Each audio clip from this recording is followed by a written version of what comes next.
嗨，大家好，我是坦平叔。今天是2025年8月7号，这一期啊，咱们聊一个养老的话题啊，聊一聊这个新生儿出生率，聊一聊养老。我今天啊看了一个热搜啊，可以说啊相当的无语啊，想了很长时间。是什么一个热搜呢？说专家建议10岁开始存养老钱最划算。这每个字我都认识啊。但是把它合到一起之后，我看完就沉默了。专家建议10岁开始存养老钱最划算。我们仔细看看啊，他这是什么意思？他说这个今天啊，上海交通大学上海高级金融学院教授严志鹏在《金融新启航：养老金融透视镜》栏目上表示，这是严志鹏教授啊，在这个节目上他说。养老规划的核心是时间杠杆。严志鹏用3胞胎案例说明，假设年化收益率为 8%，10岁开始每年存1万，连续6年，65岁时日账户余额344万，16岁开始每年存1万，连续9年，最终为293万；25岁开始每年存1万，连续40年，最终仅280万。越早启动，复利效应越惊人。20岁应投资较大比例的权益类资产，借助年化收益积累财富。他下面说啊，30多岁需平衡刚性支出与养老储备，可采用30元法则，每天先存30元再消费，1年就是1万元，30年8%的复利，最终财富可达137万。50岁以上则要聚焦缺口测算，需计算基本养老金、企业年金与目标生活水准的差额，用个人养老金、商业保险弥补。他强调，此阶段应降低风险敞口，权益类资产占比应逐年降低，同时预留医疗应急资金，避免因突发支出中断养老储备。我这看完之后啊，我对这个严志鹏这个专家呀，你这佩服的五体投地啊！我现在就特别想跟这个严志鹏专家联系上，不为别的啊，就是想请他告诉我，或者给我指点一下，在哪儿有年化收益率为8%的产品。我现在啊，我这个年纪来得及啊，我没法回到10岁啊再去存了。但是我就现在这个年纪啊，你年化8%，我现在存来得及啊，对吧？存到我退休那钱也不少啊，够了，对吧？现在银行利息啊，3年期的是。工行是1.55%，对吧？你倒告诉我，什么产品年化收益率是8%，而且这么一直滚下去，不会少，利滚利，利打利，我很喜欢。我想这个网友也很喜欢，就所以说，请这个严志鹏专家呀，你别藏着掖着了，你到底推荐哪一款产品？有人就说了，那人家只是举个例子，拿8%年化收益举例子，这我也能理解啊。那不行，4%吧，对吧？专家，你告诉我4%产品是哪个稳赚不赔的啊？我现在买我也来得及，当然了，我也能理解啊。专家说的意思是时间杠杆，也就是理财这东西啊，养老规划你越早规划越好，对吧？用时间来跑赢别人，我也能理解这个，这不就是正确的废话吗？这个还需要专家教吗？所以说专家啊，这个叫离谱他妈开门，叫离谱到家了。专家建议10岁开始存养老钱最划算。有网友就说了，说把专家的这个工资啊，降掉2/3，这专家就清醒了，专家就开始讲人话了，对吧？也就是说啊，这个很多网友建议给专家的工资啊砍掉一半，有利于专家说人话，有利于专家接地气，要不然这专家这个每天说的话自己都搞不清什么意思，也不怕别人笑话。你说10岁开始存养老钱，你这是往轻里说，这叫制造焦虑啊。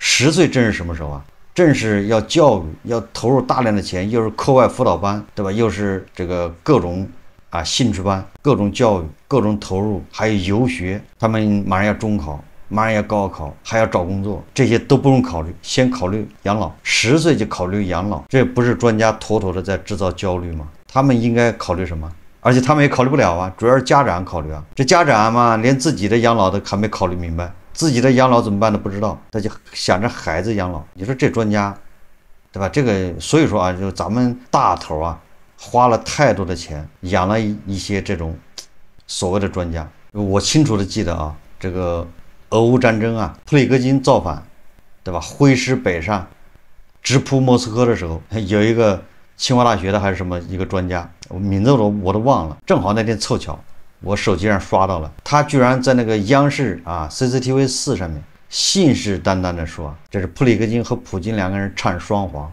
普里戈金啊要去白俄罗斯，从白俄罗斯直扑这个基辅，甚至还可以从白俄罗斯啊直接出击波兰。他那个节目还在啊，我估计大家搜还能搜到。还有很多专家信誓旦旦的说啊，美国怎么敢炸伊朗呢？对吧？美国炸伊朗，那立马啊就是美国完蛋，伊朗正好没借口。所以一说到这些专家呀，真是一言难尽啊，对吧？还有专家建议啊，国家收100万套房子。咱们这个社会啊，韭菜牛马活得太累，而专家呢又太轻松了。这个专家有点娱乐化，你不知道自己在干什么，以一言蔽之啊，就是不接地气啊。专家建议10岁开始存养老钱，10岁他收入呢？10岁从哪儿赚钱呢？对吧？10岁赚钱那是童工啊，这国家不用使啊，那还是叫他父母存呐。他父母连自己的养老钱都存不起，对吧？这个最近这个最高人民法院关于这个社保的规定，这司法解释啊，实际上简单点说就是往后啊，每个人都得交社保。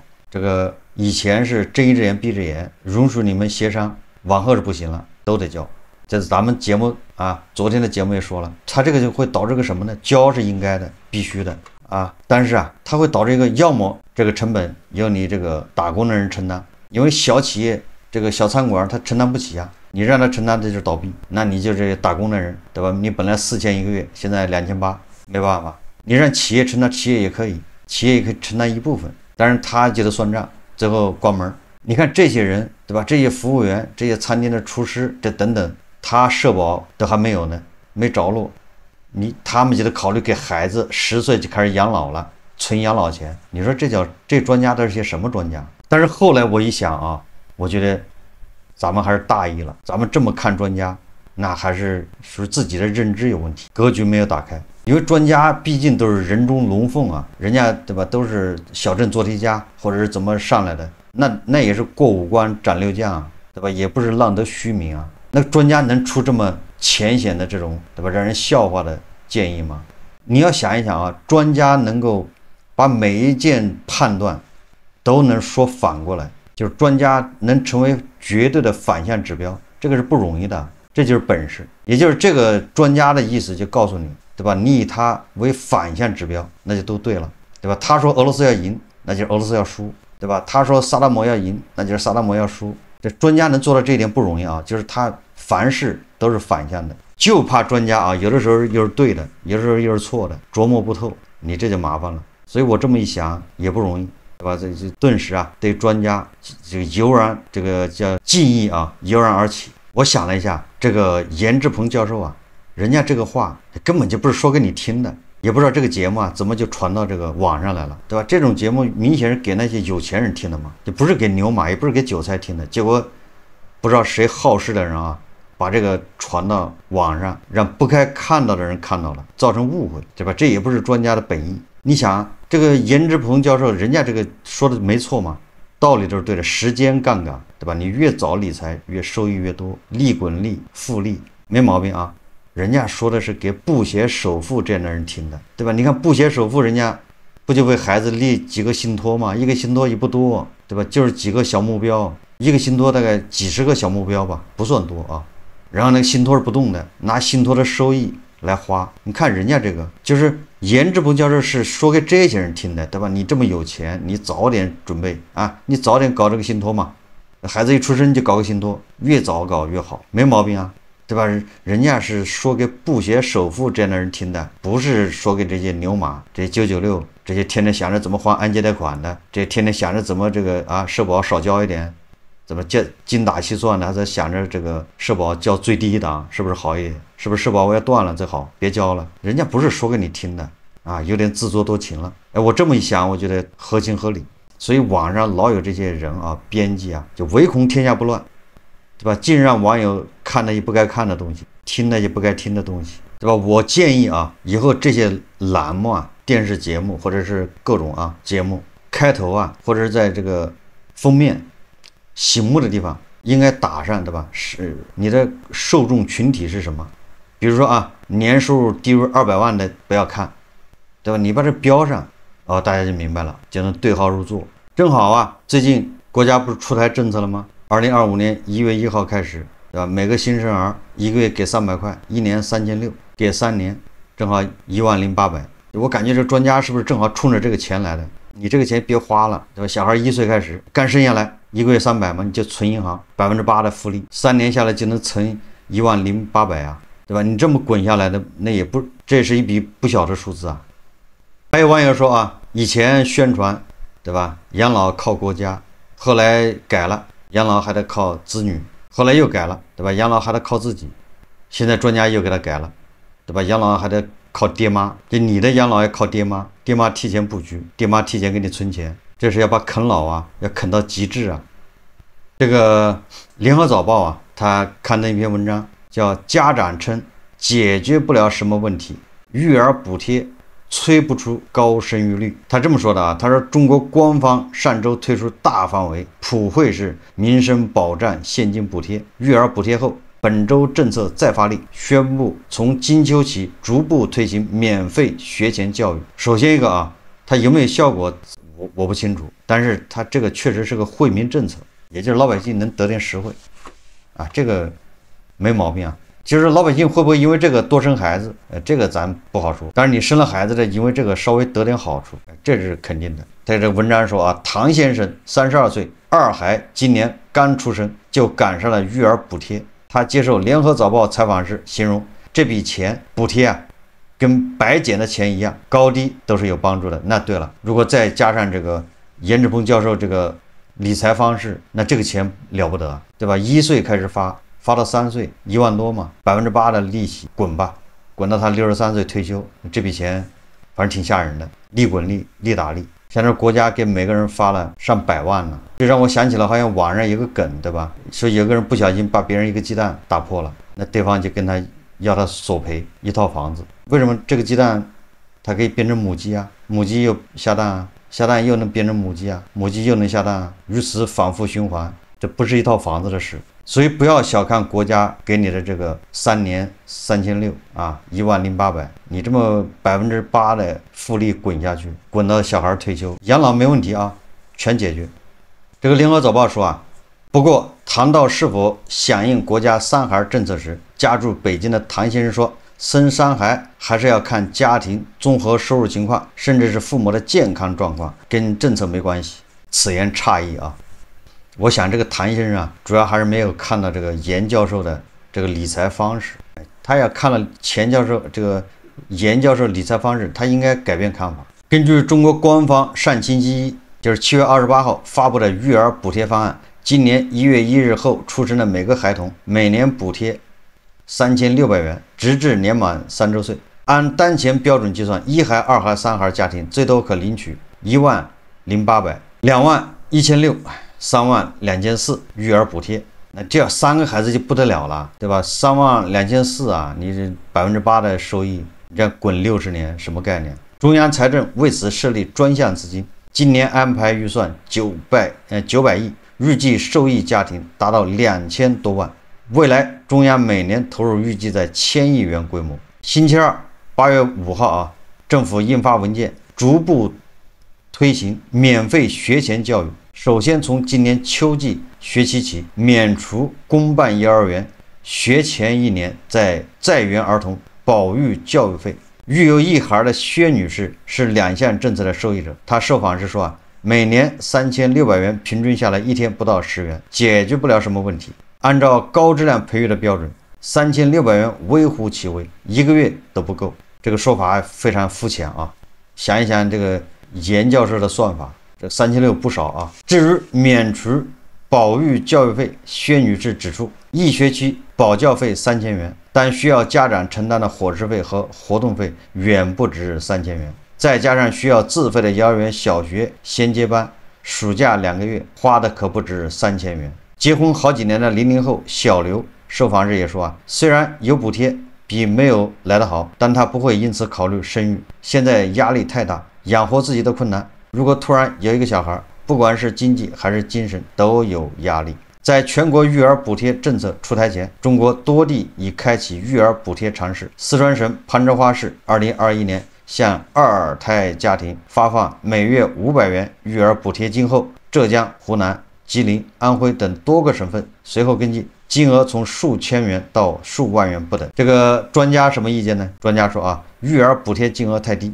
携程集团执行董事长、中国人口经济学家梁建章上周发文指出，与高昂的育儿成本相比，这次官方的育儿补贴金额还是太低。另外，未把4孩以上纳入补贴范围也是一个缺憾。根据中国智库发布的报告，中国家庭0到17岁孩子养育成本平均53.8万元，一个孩子养育成本啊53.8万，这个恐怕都不多啊。这是平均啊，那北京、上海肯定是不止比这个多得多。3年育儿补贴总金额只相当于上述成本的2%。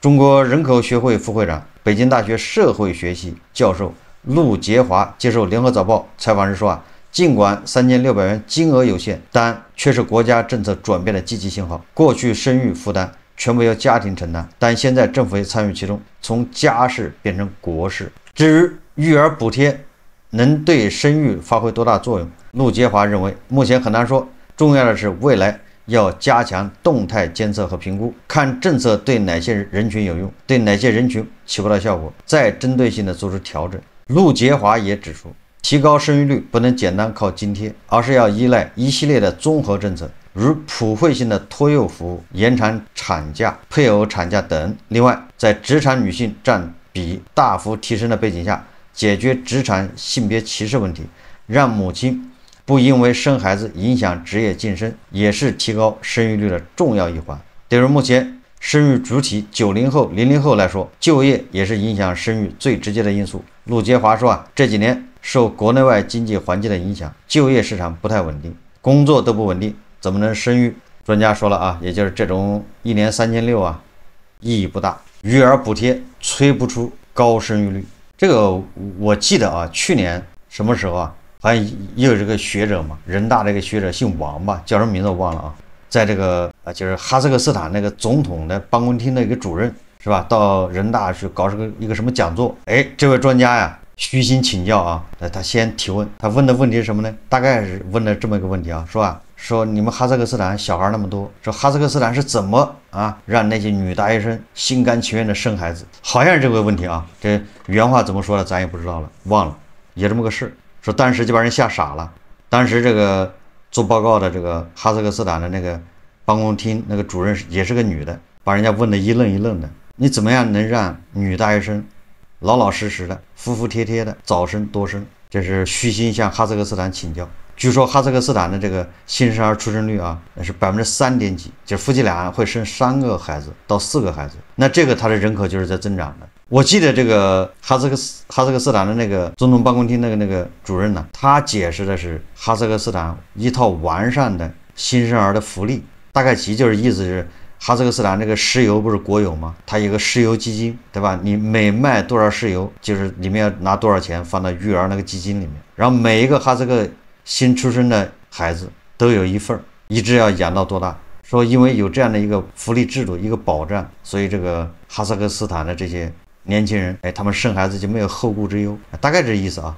总之啊，哈萨克斯坦新生儿出生率高，跟它的这个社会保障体系是有密切相关的。当然了，另外一个啊，恐怕跟他们的这个宗教啊、文化呀也有关系。哈萨克斯坦毕竟是，对吧？是穆斯林嘛，对吧？这个信奉伊斯兰教的占主要，那么他们天生的，对吧？他们就愿意多生。我又想起了这个原国务院什么发展什么顾问啊，刘世锦，应该叫刘世锦吧？他说啊，在重大工程决策时非常痛快，但是涉及到民生，给老百姓福利，那就斤斤计较，账算得非常细啊，这就是充分体现了啊。你看看前面刚宣布，新生儿1个月给300，后面立马啊还没2天，老百姓韭菜还没高兴2天，对吧？实际上很多韭菜觉得跟自己没关系，因为他不打算生孩子，他还没来得及高兴呢。即便高兴的，也还没高兴2天，后面最高院的关于社保的规定就来了，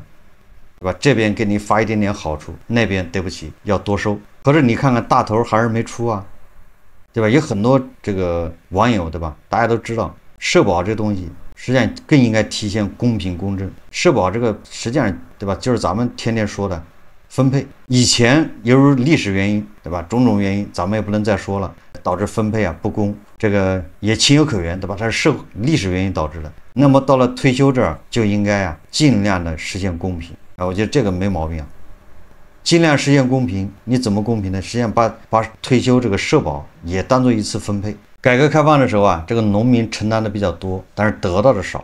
相比较而言，就是他付出的和他得到的，那还是比城里面人呢要低。那你这个时候应该给人家补贴，就尽量去弥补。那么这不就是一种分配的这个方式改革吗？